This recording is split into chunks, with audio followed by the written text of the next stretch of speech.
If information in your credit report is wrong, you might pay a hefty price, a higher interest rate on loans, or even miss out on an apartment or a new job. So you should check your reports for errors. It is free, and now you can see yours weekly. NBC10 consumer investigative reporter Leslie Gatiss shows us how.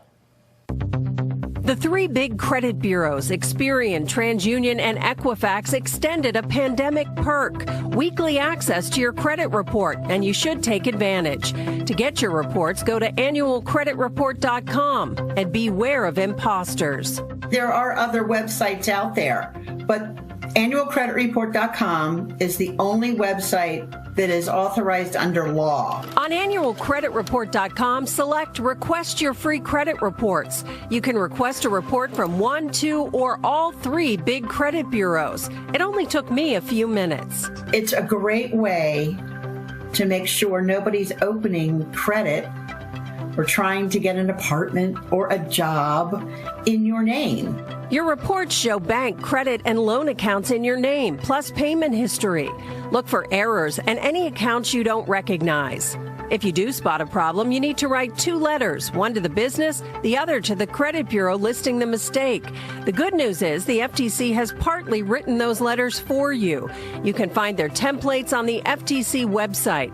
The credit bureaus have 30 days to investigate. If it's found in your favor, it truly is a mistake, then that credit reporting agency has to fix the error, and then they have to report to the other 2. So all 3 of your credit reports will be in line. Don't ever ignore errors. Even the smallest ones might drag down your credit score or be a sign someone's stolen your identity and is impersonating you. All right, so check those reports frequently. Also, a credit freeze is an easy thing to set up, and it's a smart way to protect against identity theft. When you freeze your credit, you prevent unauthorized access to your credit report, and it is simple to do. And you've definitely heard me say that many, many times, but someone wasn't listening to me. Oh, yeah. So let's hear what happened to you, Corey.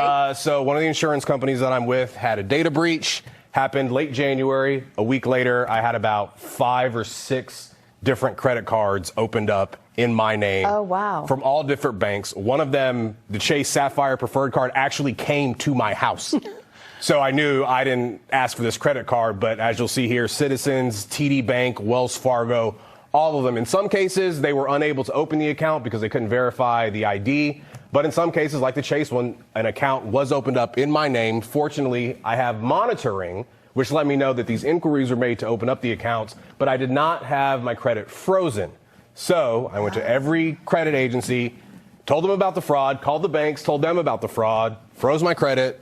How easy was it to freeze freeze your credit? alerts? I did all of this in probably 30 minutes for every credit agency, called every single bank.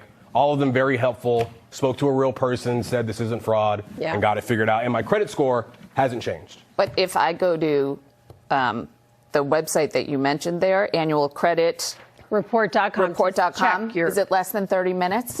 Yes, it takes 5 minutes. I just did it. It is very easy to do. And 5 or 10 minutes to print out those reports.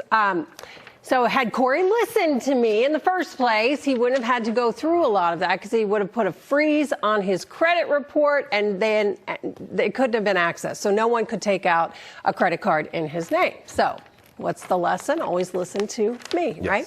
Yes. We have more information on how to freeze your credit report on our website and also a link to annualcreditreport.com where you can check those credit reports. And again, it is something you should definitely be doing. Leslie Gatiss, NBC10 Boston.